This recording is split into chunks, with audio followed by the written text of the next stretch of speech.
పేరు నా నా పేరు ఊడుగుల మల్లయ్య. మాది సాంబాయిగూడెం, భద్రాద్రి కొత్తగూడెం జిల్లా. భద్రాద్రి కొత్తగూడెం జిల్లా మనుగూరు దగ్గర బీటీపీఎస్ అంటే భద్రాద్రి థర్మల్ పవర్ స్టేషన్ చేశారు. ఆ కేసీఆర్ ప్రభుత్వం ఉన్నప్పుడు చేశారు. అది 1080 ఎకరాలు చేశారు. అందులో నాది 2 ఎకరాలు పట్టా భూమి మా తాతగారు సంపాదించింది. మా భార్యది పసుపు కుంకాల కింద సంపాదించింది 3 ఎకరాల పొలం మా అత్తగారు ఇచ్చారు. దాన్ని నేను సాగు చేసుకుంటూ బ్రతుకుతున్నాను. కానీ సడన్ గా గద్దొచ్చి కోడి పిల్ల తనకపోయినట్టుగా అది సర్వే చేయించి ఆ రోజులలో ఎస్డిసి నారాయణ రెడ్డిని చేసి అన్ని సర్వే చేసి ఒకటే ప్యాకేజీ కింద నాకు 5 లక్షల ప్యాకేజీ ఇచ్చారు.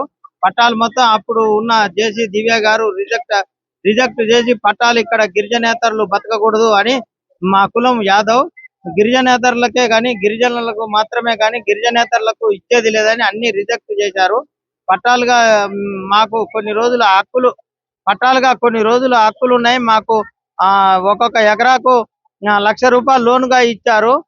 సొసైటీ బ్యాంకులలో కూడా ఉన్నాయి. మేము చాలా ఆనందంగా 2 పంటలు పండించుకొని చేసుకుంటున్నాం. అది బీడు భూములుగా సృష్టించి ఈ కేసీఆర్ మేము 15 సార్లు వచ్చాము. 15 సార్లు వస్తే ఒకసారి ఒక చాడా వెంకటరెడ్డి ఆధ్వర్యంలో ముగ్ధ భవన్లో 3 రోజులు పండి చాడా వెంకటరెడ్డి ఆధ్వర్యంలో ఒకసారి వస్తే ఫోటో తీస్తుంటే ఒక ప్రెస్ మీడియా వారు మేము ఫోటో తీస్తుంటే అంత అవసరమా మీకు, మీరు ఎందుకు తీయాలని వాళ్ళను దౌర్జన్యంగా బెదిరించారు.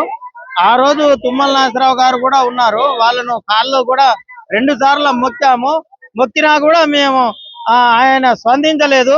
మాకు దయచేసి రేవంత్ రెడ్డి గారు ఆయన పార్టీలో పనిచేసి ఎన్నిసార్లు రేఖా కాంతారావు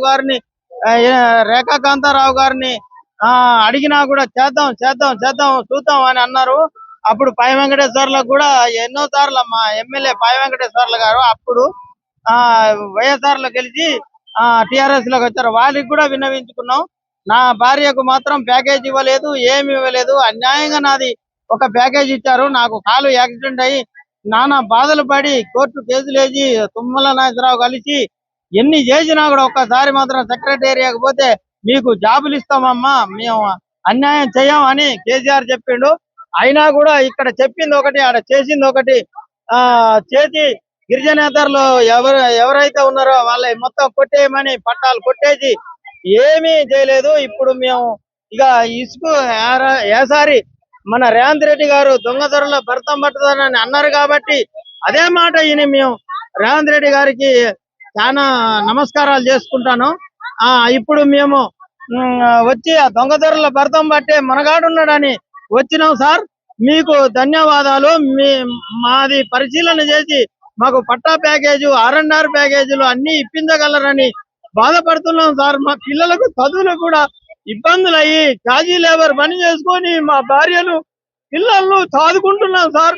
విన్నవించుకుంటున్నాము, దయచేసి మాకు మీరు దొంగదొరల భర్తం బట్టి మాకు మంచి ప్యాకేజీ, మా పట్టా ప్యాకేజీలు మన R&R మినిస్టర్ పొంగులేటి శ్రీనివాసరెడ్డి గారిని కూడా వేడుకుంటున్నాం సార్.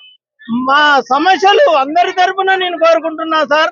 2 సంవత్సరాలు పొల్యూషన్ బోర్డు అని చెప్పినా కూడా 2 సంవత్సరాలు బంద్ అయినా కూడా మళ్ళా తీసుకొచ్చారు, పెట్టారు. మా భూములు అన్యాయం అయిపోయినాయి, మేము అన్యాయం.